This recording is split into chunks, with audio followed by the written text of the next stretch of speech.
It was a freezing cold night, just before closing time at the pizza shop. An old, hungry veteran came to the door and said he had no money. I gave him the last pizza of the night for free. The next morning, my tiny apartment was surrounded by military-style jeeps, and the same old man stepped out, wearing the immaculate, decorated uniform of a four-star general. Before we get into the details, I'd love to know, what city are you watching from today? And be sure to subscribe for our daily stories. Okay, let's head to that late-night pizza shop. The last hour of the graveyard shift at a highway-side pizza parlor is one of the loneliest places on earth. The clock on the wall seems to tick backwards, each minute an eternity of wiping down sticky tables and staring out the large, plate glass window at the endless dark river of headlights on the interstate. My life, for the past 2 years, had been a series of these lonely hours. Ever since my parents had passed, it had been just me and my younger sister, Riley. I had dropped out of community college to take this job to keep a roof over our heads, to make sure she had a chance at the future I had been forced to put on hold. I was 20 years old, but some days I felt ancient. Tonight was particularly slow, a cold, bitter Tuesday in November. I had just finished cleaning the last of the ovens and was counting down the final 10 minutes before I could lock the doors and begin the long bus ride home. That's when the bell above the door chimed, a small, lonely sound in the empty shop. The man who stood there was old, thin, and carried with him the profound, unshakable weariness of a long and difficult life. He was wearing a faded, olive-green M65 field jacket, the kind I had seen in old war movies, and his face was a road map of wrinkles. His eyes a pale, watery blue that seemed to hold a universe of sadness. "Excuse me, son," he said, his voice a low, gravelly rasp. "Are you still open?" "Just about to close up, sir," I replied, my professional customer service smile clicking into place. "But I can still make you a pie if you're hungry."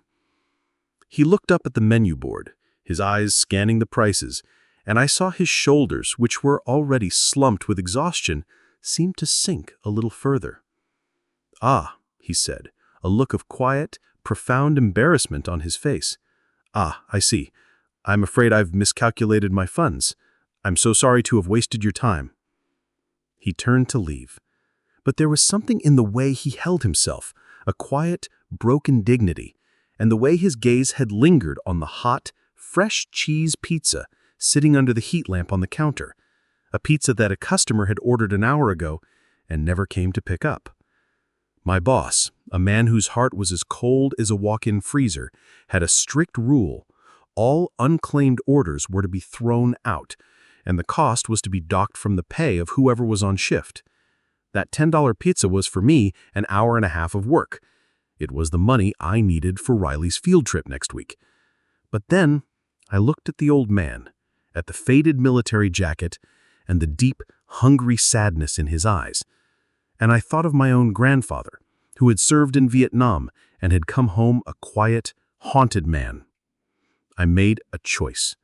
"Sir," I called out, my voice a little too loud in the empty shop. He turned. "You know what?" I said, improvising. "That pizza on the counter, the large pepperoni. The guy who ordered it never showed up. My boss just told me to throw it out. It would be a shame for it to go to waste." It was a lie, of course.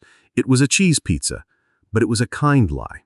I said, putting the pizza in a box and walking it over to him. "Please, take it. It's yours." He just stared at me for a long moment, his watery blue eyes searching my face. He took the box, his hand trembling slightly. "You didn't have to do that, son," he whispered.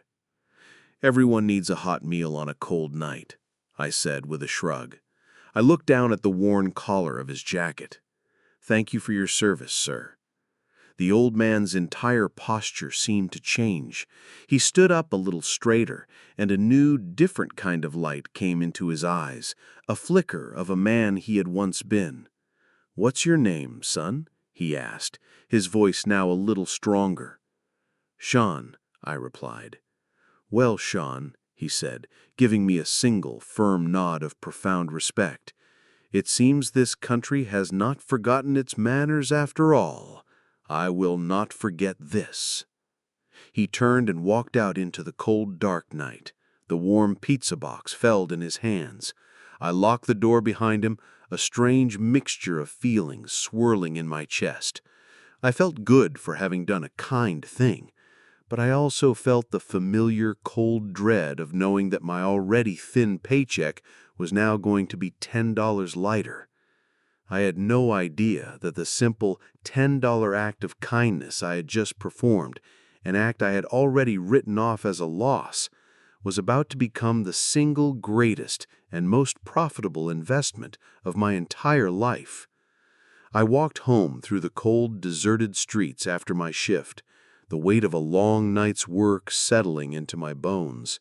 The $10 I had paid my boss for the unclaimed pizza was a significant loss, a small but painful dent in my already fragile budget. It meant the difference between a full week of groceries and a few days of instant noodles. But as I replayed the look on the old veteran's face, the profound, almost shocked gratitude in his eyes, I couldn't bring myself to regret it. Some things, I thought, were just more important than money. My small apartment was quiet and dark, save for the small nightlight in the hallway. I peeked into my little sister Riley's room. She was asleep, her breathing a soft, steady rhythm in the silence, her face peaceful in the pale glow of the moonlight. She was the reason for all of it, the long hours, the aching feet, the constant grinding worry. She was my entire world, and my one solemn promise to my parents was that I would take care of her, that I would give her a better life than the one I was currently living. I ate a bowl of plain oatmeal for my late-night dinner, a meal that had become a familiar, if joyless friend, and finally collapsed into my own bed, my mind a weary blur. The next morning began like any other. I woke up before the sun, made a quiet breakfast for myself and a proper one of scrambled eggs and toast for Riley. I helped her with her homework, a report on the solar system, and I listened as she chattered excitedly about her day at school. It was in these small, normal moments that I found my joy. My phone buzzed with a text message from my boss. "Hey, Sean, just saw on the security footage you gave away that pie last night, docking the $10.99 from your check. Don't let it happen again." I just sighed and put the phone down. There was no point in arguing. In his world, kindness was a liability, a line item on a loss report. I just had to work harder. It was just as I was helping Riley put on her coat to walk her to the bus stop that we heard it. It was not the familiar sound of our neighborhood's morning traffic. It was a low, deep, and powerful rumble, the sound of heavy engines where they did not belong. I walked to the window and looked out, and my blood ran cold. Two massive, black and vaguely military-looking SUVs, the kind you only see in movies, were pulling up directly in front of our small, run-down apartment building. They moved with a slow, deliberate, and deeply intimidating purpose, their tinted windows reflecting the gray morning sky like the eyes of some great black beast. The entire, usually bustling street seemed to fall silent. Neighbors were peering out from behind their curtains, their faces full of a fearful, nervous curiosity. "Wow," Riley whispered from beside me. "Who are they?" "I don't know, sweetie," I said, my own voice a tight, strained thing. My first and only thought was that I was in some kind of trouble. The kind of trouble I couldn't even begin to comprehend. I grabbed my sister's arm and pulled her away from the window, my heart hammering against my ribs. The doors of the SUVs opened in perfect, silent unison. 4 men in sharp, dark, and perfectly tailored suits emerged. They were not soldiers in fatigues, but they moved with the same disciplined, efficient grace. They had earpieces. They scanned the street, their gazes sweeping over the building, over my window with a cool, professional intensity that made my skin crawl. They formed a quiet, imposing perimeter around the vehicles. And then the rear passenger door of the lead vehicle opened. A young man in a military dress uniform, a Marine, I thought, stepped out. He stood at perfect, ramrod-straight attention and opened the door as if for royalty. A single, loud and deeply authoritative knock echoed from my front door. I stood frozen in the middle of my small living room, my arm a protective shield in front of my little sister, Riley. The single, authoritative knock on our apartment door echoed in the sudden, terrifying silence.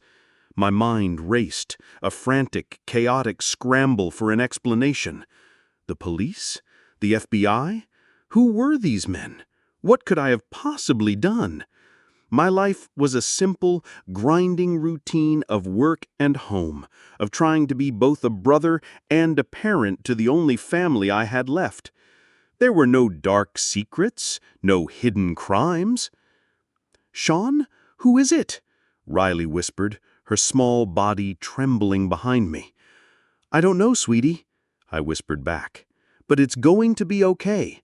Stay here." I took a deep, steadying breath, a silent prayer on my lips, and I walked to the door. I peered through the small, fish-eyed peephole. All I could see was the chest of an impossibly large man in a dark, impeccably tailored suit. This was not a social call. With a hand that was not entirely steady, I turned the deadbolt and opened the door a crack. The man in the suit did not speak. He just looked at me with a pair of cool, impassive eyes. And then he did something I did not expect. He stepped aside, his movement as crisp and as precise as a soldier's drill. And then I saw him. The rear door of the lead SUV, the one that had been opened by the uniformed Marine, was now empty. And walking slowly, deliberately, up the short, cracked concrete path to my run-down apartment building was the old man from the pizzeria. But it was not the same man. The stooped, shivering, and deeply sad figure from the night before was gone. In his place was a man who stood ramrod straight, his back as rigid as a steel beam, his every movement radiating a quiet, powerful, and utterly unshakable authority. The faded olive-green field jacket had been replaced by the most immaculate, dark blue dress uniform I had ever seen. The chest of the jacket was a brilliant, dazzling constellation of medals and ribbons, a testament to a lifetime of courage and conflict. And on each of his broad, powerful shoulders were 4 gleaming silver stars. My brain simply refused to connect the two images, the hungry, broke, and forgotten old veteran from the night before, and the 4-star general who was now standing on my doorstep. It was not possible. And yet, it was happening. He stopped in front of me. The men in suits stood at a respectful, silent attention behind him. "Mr. Riley," he began, and his voice was not the raspy, weak whisper I remembered. It was a deep, commanding baritone, the voice of a man who was used to giving orders and having them obeyed without question. "We meet again. May we come in?" I was too stunned to speak. I just nodded dumbly and stepped back, holding the door open. He walked into my small, humble living room, his presence so large, so powerful, that he seemed to suck all the air out of the space. He looked around, taking in the worn-out sofa, the second-hand furniture, the framed school photograph of Riley on the wall. His gaze was not judgmental. It was analytical, observant. He then turned to me, and for the first time I saw a flicker of the kind, sad old man from the night before in his sharp, intelligent eyes. "My name is General Thomas Wallace," he said, his voice now a little softer. "Retired. and I believe I owe you an explanation." He told me his story. He spoke of a lifetime of service, of battles fought, of men lost. And he spoke of the quiet, lonely war that had begun after he had taken off his uniform for the last time. "I have been having a difficult time, son," he said, his voice a low, gravelly rumble of a profound and deeply personal pain. "After a lifetime of purpose, I find myself in a world I no longer recognize, a world that seems to have forgotten the meaning of respect, of service, of simple human decency." He explained that in his moments of deepest despair, he would sometimes conduct what he called reconnaissance missions. He would put on his old field jacket and walk the streets of the cities he had once sworn to protect. He was not looking for charity, he was looking for character. He was testing a theory, a dark, cynical theory, that the country he had fought for had lost its soul. "And then," he said, his piercing blue eyes locking with mine, "I met you. I walked into your shop, a hungry old man, and I gave you a story of loss and hardship. And you, Mr. Riley," he said, a slow, profound smile spreading across his face, "in a single selfless act of pure, unadulterated kindness, you proved my entire cynical theory wrong. You didn't just give a hungry man a pizza, you looked a soldier in the eye and you showed him respect at your own personal expense when you had absolutely nothing in the world to gain from it. You reminded me," he said, his voice now thick with an emotion I could not name, "what we were fighting for in the first place. I do not forget a kindness, son," the general continued, his voice now a low, powerful command once more. "I have had my staff do a bit of research on you this morning. I know about your sister. I know about your struggles. I know about your dream of becoming a paramedic." He then nodded to the young Marine who had been standing silently by the door. The Marine stepped forward, holding a thick, official-looking manila envelope. "And I am here," the general said, taking the envelope, "to make you a proposition." He placed the heavy, important-looking envelope on my small, rickety coffee table. I stared at it, then back at the legendary four-star war hero who was standing in the middle of my living room. My life of late nights and greasy pizza boxes and a constant grinding worry was over. A new, terrifying, and unbelievably different kind of future was sitting on my table, sealed in a manila envelope, and I had no idea what was inside. I stood there in the doorway of my own small apartment, my mind struggling to reconcile the two realities that were now standing before me. The first was the man from the night before, a frail, shivering, and forgotten old soldier. The second was the man here now, a towering, powerful, and legendary four-star general, surrounded by an entourage of men who looked like they could topple governments. It did not compute. "May we come in?" he had asked. I could only nod, a dumb, speechless gesture, and step back, opening the door to my humble, slightly cluttered living room. He walked in, his presence so large, so full of a quiet, coiled energy that the small room seemed to shrink around him. The young Marine and one of the men in suits followed him inside. The others remained outside, silent sentinels by the black SUVs. The general looked around my apartment. His eyes, sharp and analytical, took in everything. The stack of overdue bills on the small kitchen table, the worn-out second-hand sofa, the framed photograph of my smiling 10-year-old sister, Riley, on the bookshelf. His gaze was not judgmental. It was assessing. He was a man gathering intelligence, reading the story of my life in the simple, honest details of my poverty. "Please," he said, gesturing to the sofa, "sit." It was a request, but it had the unmistakable weight of a command. We all sat. He then, with a calm, deliberate clarity, told me the truth. He explained his reconnaissance missions into the civilian world. He spoke of his profound disappointment with the greed, the disrespect, the lack of honor he so often found. I was beginning to believe the country I had fought for, the country my friends had died for, was gone, he said, his voice a low, gravelly rumble of a deep and profound sorrow. I was beginning to believe that its heart had gone cold. He then looked at me, his gaze intense. And then I met you, Sean. I came to you, a hungry old man with a story of loss, and I offered you nothing. And you, a young man with your own clear struggles, a young man who could not afford it, you gave me everything you had to give in that moment. You gave me your food. But more than that, he leaned forward, his eyes boring into mine. You gave me your respect. You looked a soldier in the eye and you thanked him for his service. You, a stranger, showed me a decency that I have not seen from some of my own colleagues in the Pentagon. He leaned back, a slow, profound smile spreading across his face.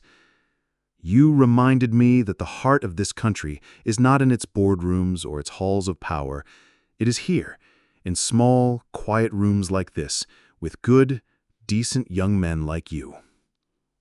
He then nodded to the young Marine, his aide, who was still standing silently by the door. The aide stepped forward, holding the thick, official-looking manila envelope he had been carrying. "I do not forget a kindness, son," the general continued, his voice now taking on a new, purposeful tone. "And I do not believe in wasting good soldiers. I had my staff do a bit of research on you this morning. I know about your sister, Riley. I know about your parents. I know you dropped out of college to take care of her. And I know," he said, a new sharp light in his eyes, "that your dream was to become a paramedic." He took the envelope from his aide and placed it on my small, rickety coffee table. The gesture was so deliberate, so full of a weight I could not comprehend, that it felt like he had just placed a bar of gold there. "That envelope," he said, "is a formal proposition from a private foundation I established years ago. It is called the Wallace Foundation for Civic Duty. It is not a charity, it is an investment fund. We invest in character. We find promising young people, people with grit, with integrity, with a sense of service, and we give them the tools they need to build a better life, not just for themselves, but for their communities." My heart was hammering against my ribs. I stared at the envelope, at my own name typed neatly on the front, and I could not breathe.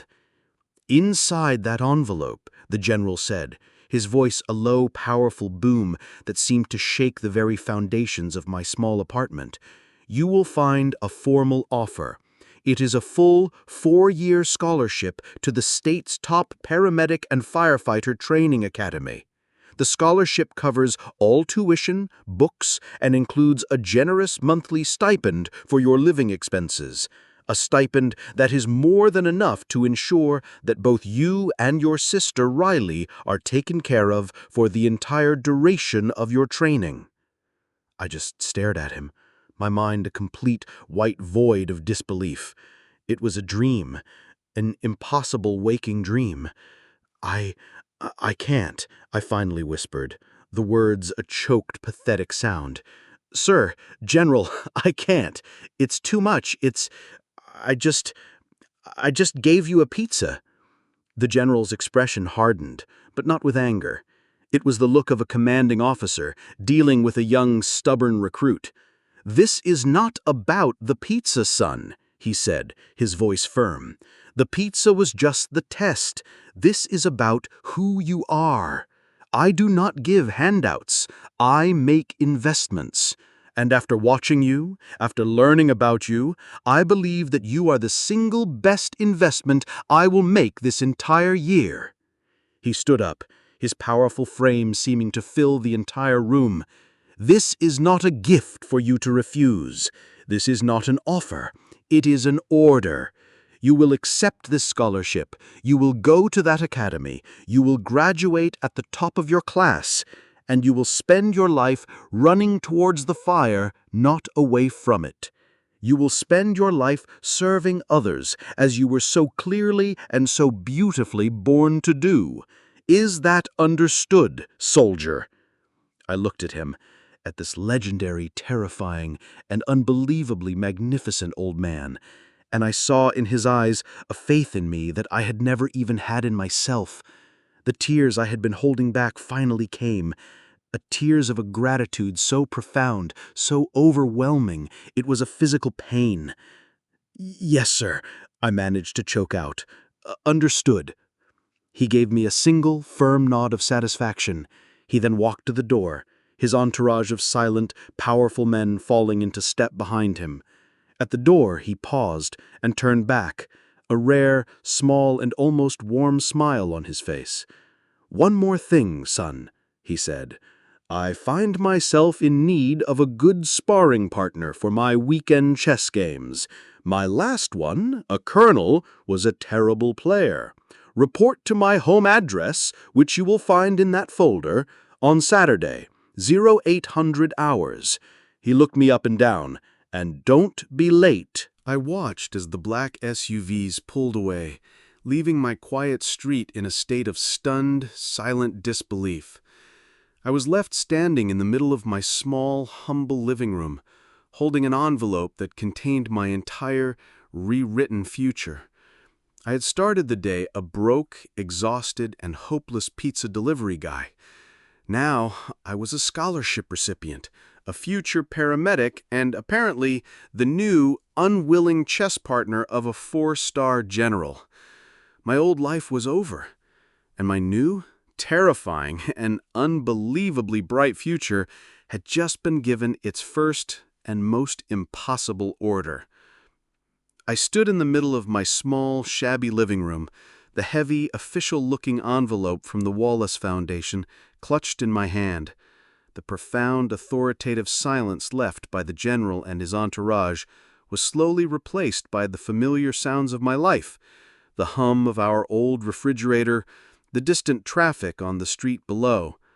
But everything was different. The very air in the room felt changed, charged with an impossible, terrifying, and brilliant new energy. My little sister, Riley, peeked her head out of her bedroom, her eyes wide with a mixture of fear and awe. "Are they gone?" she whispered. "Were we in trouble?" "No, Riles," I said, my voice a strange, choked thing. "We're not in trouble." I looked at her, then down at the envelope, and a slow, disbelieving laugh began to bubble up from my chest. I think our troubles might be over." We sat together on our worn-out sofa, and I carefully opened the envelope. Inside was a world we had never known.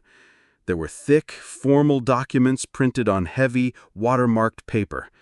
There was a letter of acceptance into the State Paramedic and Firefighter Academy, a place I had only ever dreamed of attending. And there was a detailed breakdown of the Wallace Foundation for Civic Duty Scholarship, full tuition, a book and uniform stipend, and a monthly living allowance that was more than I currently earned in 3 months of working 60-hour weeks. It was a king's ransom. It was a new life handed to me on a silver platter, all because of a single $10 pizza. My first act as a man with a future was to quit my past. I picked up my phone, my hands still trembling slightly, and I called my boss at the pizza shop. I told him, with the politeness he had never shown me, that I was giving him my 2 weeks' notice. He grumbled, annoyed, but I didn't care. The power he held over me, the power of a $10 an hour job, was gone forever. That Saturday, at precisely 0800 hours, I reported for duty. I stood on the doorstep of the general's home, a beautiful but surprisingly modest historic house in the city's oldest neighborhood. The man himself answered the door. He was not in his uniform. He was in a simple, comfortable-looking cardigan, and he had a warm, genuine smile on his face. "On time," he said with a nod of approval. "Excellent. The first mark of a good soldier." His home was not a mansion. It was a library, a museum of a life of service. The walls were lined with books, with framed maps of old battlefields, with photographs of him with presidents and soldiers, and in the center of his sunlit study, A beautiful old hand-carved wooden chessboard was waiting. Our weekly chess games became a ritual, a tradition. He was a brilliant, ruthless player, and he beat me mercilessly for the first 6 months. But he wasn't just playing a game. He was teaching me. He taught me about strategy, about foresight, about the importance of sacrificing a pawn to protect a king, or, in his world, a soldier to save a platoon. He was not just my benefactor. He had become my mentor, my commanding officer, my friend.